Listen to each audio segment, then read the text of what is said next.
Hello students, welcome to Advanced Studies Academy. Students, ଆଜି ଆମେ ସାମାଜିକ ପାଠର ଚତୁର୍ଦ୍ଦଶ ଅଧ୍ୟାୟକୁ ପଢ଼ିବା। ପାଠଟିର ନାମ ହେଲା ବିପର୍ଯ୍ୟୟ ଓ ସୁରକ୍ଷା। ଷ୍ଟୁଡେଣ୍ଟ, ଏଠିରେ ଆମେ ଦୁଇଟି ଛବି ଦେଖୁଛୁ। କ'ଣ ଦେଖୁଛୁ? ପ୍ରଥମ ଚିତ୍ରରେ କ'ଣ ହୋଇଛି? ପ୍ରଥମ ଚିତ୍ରରେ ବର୍ଷା ହେଇଛି ଆଉ ରାସ୍ତାରେ ପାଣି ଜମି ରହିଛି, ଲୋକମାନେ ହଇରାଣ ହେଉଛନ୍ତି। ଦ୍ୱିତୀୟ ଚିତ୍ରରେ ଆମେ କ'ଣ ଦେଖୁଛୁ?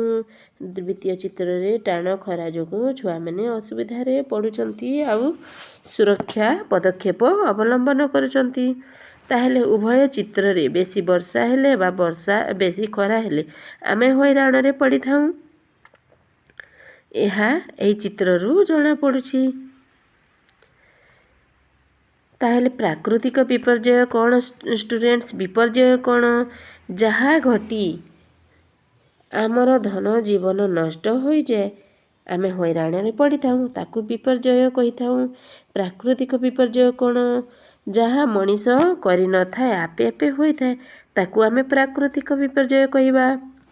ଯେଭଳି ଏଠି ଅଛି ବାତ୍ୟା। ବାତ୍ୟା ଏକ ପ୍ରାକୃତିକ ବିପର୍ଯ୍ୟୟ। ବାତ୍ୟା କ'ଣ? କାହାକୁ ବାତ୍ୟା କହିବା ଆମେ? ସମୁଦ୍ର ପତ୍ତନର ତାପମାନ ଓ ଜଳୀୟ ବାଷ୍ପ ମିଶ୍ରଣରେ ଘୂର୍ଣ୍ଣନ ସୃଷ୍ଟି ଯୋଗୁଁ ଏକ ଲଘୁଚାପ ସୃଷ୍ଟି ହୋଇ ଧୀରେ ଧୀରେ ବାତ୍ୟାର ରୂପ ନେଇଥାଏ। ବାତ୍ୟା କ'ଣ?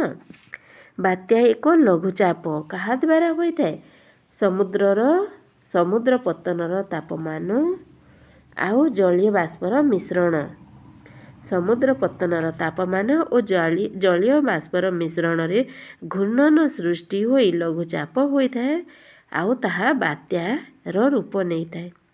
ଏହି ବାତ୍ୟା ଫଳରେ ପବନର ବେଗ ଅଧିକ ହୋଇଯାଏ, ଫଳରେ ପ୍ରବଳ ବର୍ଷା ହୋଇଥାଏ ଆଉ ନଦୀ ନାଳରେ ବନ୍ୟା ହୁଏ।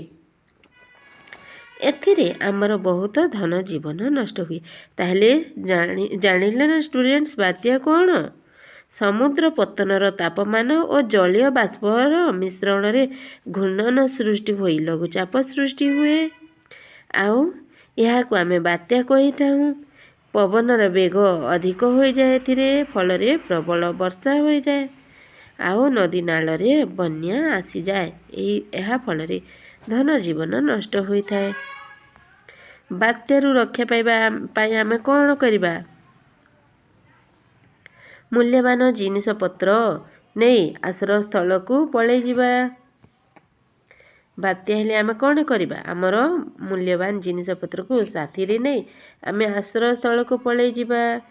ଅତ୍ୟାବଶ୍ୟକ ଜିନିଷ ଯେପରି ଖାଦ୍ୟ ପଦାର୍ଥ, ପିଇବା ପାଣି ସାଙ୍ଗରେ ନେଇଯିବା। ଗୃହପାଳିତ ପଶୁମାନଙ୍କୁ ଠିକ୍ ସ୍ଥାନରେ ରଖିବା।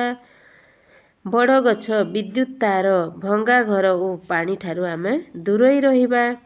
ରେଡ଼ିଓ, ଟେଲିଭିଜନ ଓ ଖବରକାଗଜରେ ଦେଉଥିବା ସତର୍କ ସବୁ ଅବଲମ୍ବନ କରିବା।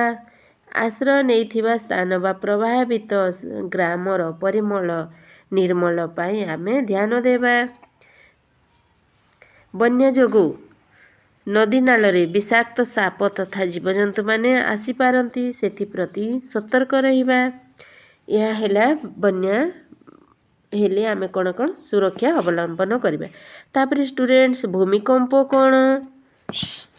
ପ୍ରାକୃତିକ କାରଣ ଯୋଗୁଁ ପୃଥିବୀ ପୃଷ୍ଠରେ ସୃଷ୍ଟି ହେଉଥିବା କମ୍ପନକୁ ଭୂମିକମ୍ପ କୁହାଯାଏ। କ'ଣ? ପୃଥିବୀ ପୃଷ୍ଠରେ ସୃଷ୍ଟି ହେଉଥିବା କମ୍ପନକୁ ଭୂମିକମ୍ପ କୁହାଯାଏ।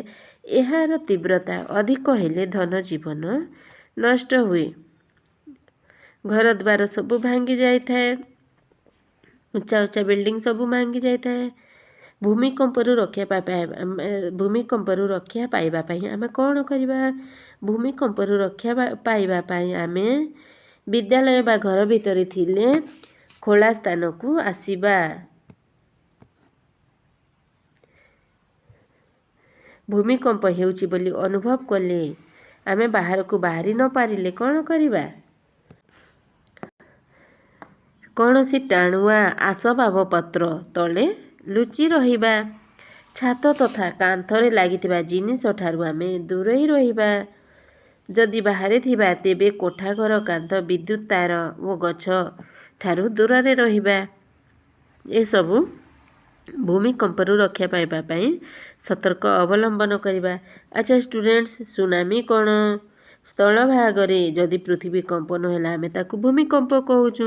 ଯଦି ସମୁଦ୍ରରେ ପୃଥିବୀ କମ୍ପନ ହେଲା ଅର୍ଥାତ୍ ସମୁଦ୍ରରେ ଭୂମିକମ୍ପ ହେଲା ତାହାକୁ ଆମେ ସୁନାମି କହିଥାଉ। ଏଥିରେ ସମୁଦ୍ର ଉପକୂଳବର୍ତ୍ତୀ ଅଞ୍ଚଳର ଲୋକେ ପ୍ରଭାବିତ ହୋଇଥାନ୍ତି ଆଉ ସେମାନଙ୍କର ଧନ ଜୀବନ ନଷ୍ଟ ହୋଇଯାଏ। ଏହାକୁ ଆମେ ସୁନାମି ବୋଲି କହିଥାଉ। ତାହେଲେ ଆମେ ପ୍ରାକୃତିକ ବିପର୍ଯ୍ୟୟକୁ ପଢ଼ିଦେଲେ। ବର୍ତ୍ତମାନ ଆମେ ଏହାର ଅଭ୍ୟାସକୁ କରିବା। ଏଠିରେ ଏକ ଚିତ୍ର ଦିଆଯାଇଛି ଷ୍ଟୁଡେଣ୍ଟସ୍। ଏହା କେଉଁ ପ୍ରକାର ବିପର୍ଯ୍ୟୟକୁ ବତାଉଛି? ଏଠିରେ ଆମେ ଦେଖିବା ବର୍ଷା ତ ହୋଇନାହିଁ, ବନ୍ୟା ହେବ ନାହିଁ। ବାତ୍ୟାରେ ମଧ୍ୟ ତ ବନ୍ୟା ହୋଇଥାଏ, ବର୍ଷା ହୋଇଥାଏ, ତାହେଲେ ଏହା ବାତ୍ୟା ନୁହେଁ। ତାହେଲେ ଏଇଟା କ'ଣ? ଘରଦ୍ୱାର ଭାଙ୍ଗି ଯାଇଛି। ତାହେଲେ ଏହା ଏକ ଭୂମିକମ୍ପର ଚିତ୍ର। ଏହି ଭୂମିକମ୍ପରେ କ'ଣ କ'ଣ କ୍ଷତି ଘଟିଥାଏ? ଆମେ ଲେଖିବା ବିଦ୍ୟୁତ୍ ତାର ଭାଙ୍ଗିଯାଏ, କୋଠାଘର ସବୁ ଭାଙ୍ଗିଯାଏ, ଲୋକମାନେ ମାଟି ତଳେ ପୋତି ହୋଇଯାଆନ୍ତି।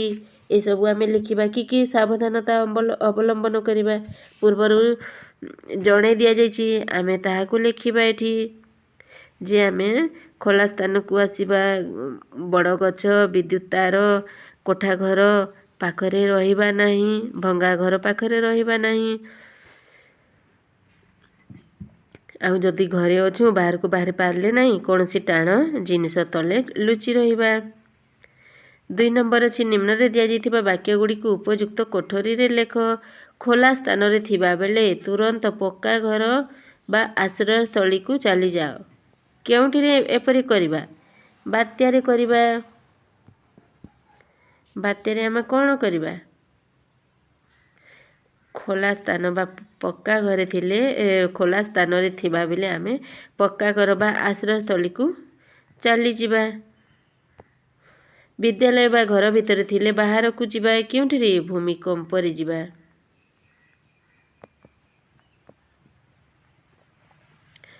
ଛାତ ତଥା କାନ୍ଥରେ ଲାଗିଥିବା ଜିନିଷ ଗୁଡ଼ିକରୁ ଦୂରରେ ରହିବା। କେଉଁଠିରେ?